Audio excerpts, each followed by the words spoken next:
Okey, selamat datang ke sesi penerangan kita hari ini. Kalau anda sekarang ni tengah rasa lelah, stres dan betul-betul tertekan dengan pelbagai masalah, anda berada di tempat yang tepat. Kita tak akan sembang kosong atau sekadar guna teori motivasi biasa-biasa. Kita akan terus gali satu plan tindakan atau blueprint rohani yang diambil secara langsung daripada Al-Quran dan hadis sahih. Anggap ini macam satu kit alat harian anda. Jadi, kalau bahu tu tengah berat sangat pikul macam-macam ujian, jom tarik nafas panjang, kita rungkaikan jalan penyelesaiannya sama-sama. Pernah tak anda sampai ke satu tahap dalam hidup, anda rasa betul-betul buntu, macam langgar dinding? Fikiran mula berserabut, malam asyik terjaga, fikir bisnes yang tengah krisis, atau mungkin dibebani hutang yang nampak macam tak ada jalan penyelesaiannya. Ya, kekacauan dan kesakitan tu memang real. Tapi, perlahankan sikit rentak anda hari ini, sebab sebenarnya wujud satu penyelesaian yang sangat menenangkan, dan itulah yang kita nak bongkarkan sekejap lagi. Jadi, apa sebenarnya maksud jalan keluar yang sebenar ni?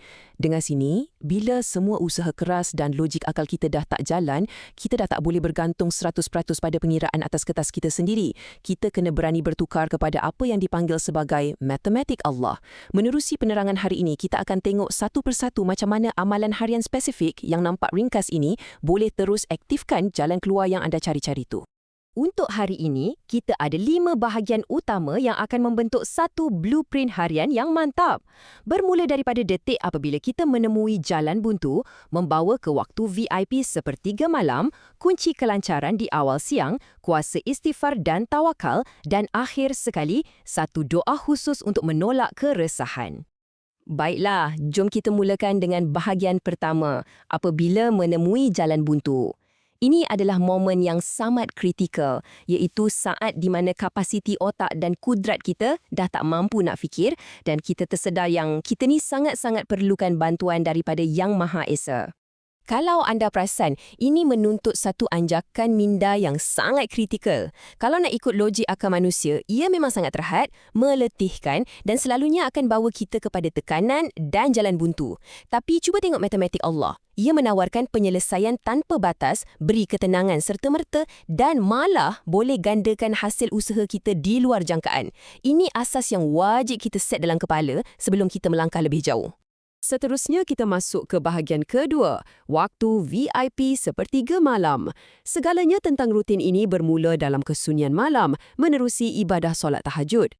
Cuba hayati betul-betul apa yang Rasulullah SAW sabdakan dalam hadis ini. Tuhan kita turun ke langit dunia setiap malam. Maknanya, sepertiga malam terakhir ini bukan waktu biasa-biasa. Ini waktu pertemuan bertaraf VIP khas untuk anda. Jauh daripada bunyi bising notification telefon, jauh daripada desakan klien, masa inilah Allah secara langsung tawarkan penyelesaian. Sesiapa minta, dia bagi. Sesiapa nak ampun, dia ampunkan. Rugi sangat kalau kita biarkan peluang emas ni berlalu macam tu je, kan? Jadi, apa kata pada waktu malam yang sunyi tu, kita lantik Allah sebagai pengarah kepada segala urusan perniagaan dan peribadi kita. Serahkan semuanya bulat-bulat pada dia.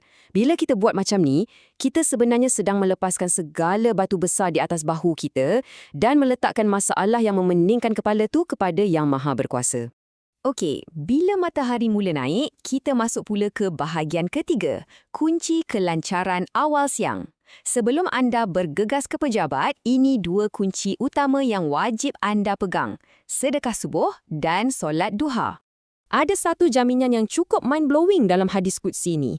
Janjinya sangat mudah, anda luangkan sedikit sahaja komitmen di awal pagi dengan melaksanakan 4 rakaat solat duha dan Allah akan jamin cukupkan semua keperluan anda sampai ke petang.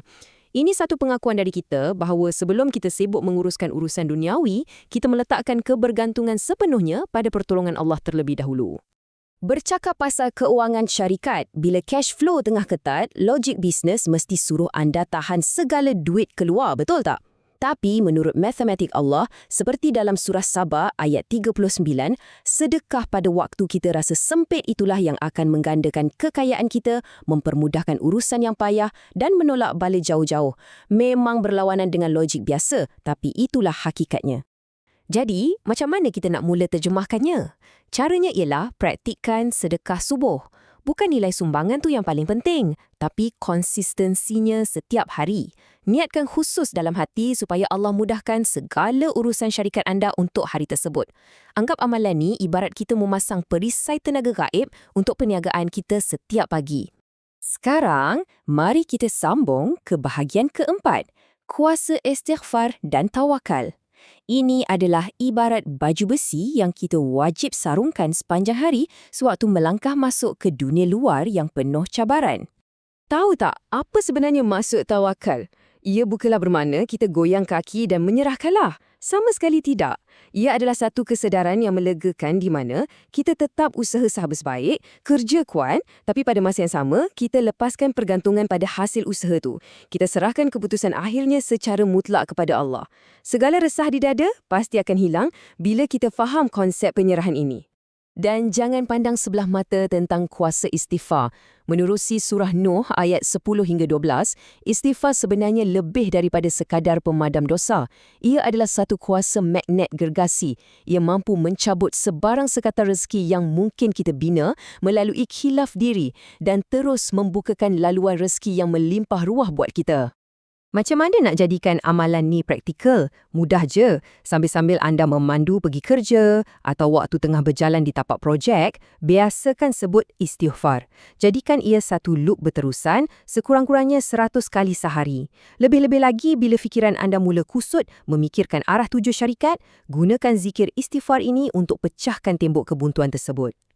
Akhir sekali kita melangkah ke bahagian kelima, doa khusus tolak resah.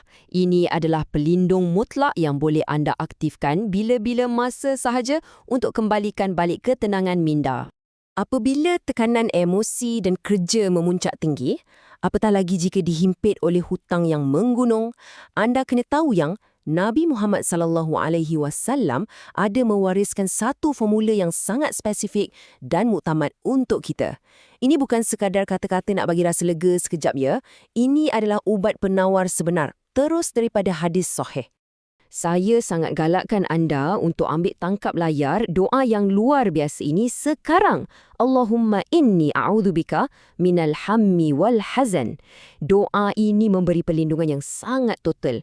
Ia lindung minda kita dari risau, jasad dari malas, hinggalah tekanan daripada pihak luar seperti beban hutang dan juga orang yang nak menindas kita. Jadikan bacaan ini amalan tetap anda. Untuk penutup penerangan kita, mari sama-sama renungkan satu soalan yang cukup tajam. Selepas kita selusuri satu persatu blueprint tindakan harian yang memang terbukti berkesan ini, adakah kita masih nak berdegil, nak bergantung semata-mata pada logik akal manusia yang sempit ni? Atau adakah hari ini titik perubahannya? Hari di mana anda lepaskan kawalan palsu anda dan serahkan sepenuhnya urusan hidup anda kepada pemilik segala jalan keluar. Tepuk dada, tanya iman. Jadikan panduan ni rutin anda dan bersedialah saksikan keajaiban tu nanti.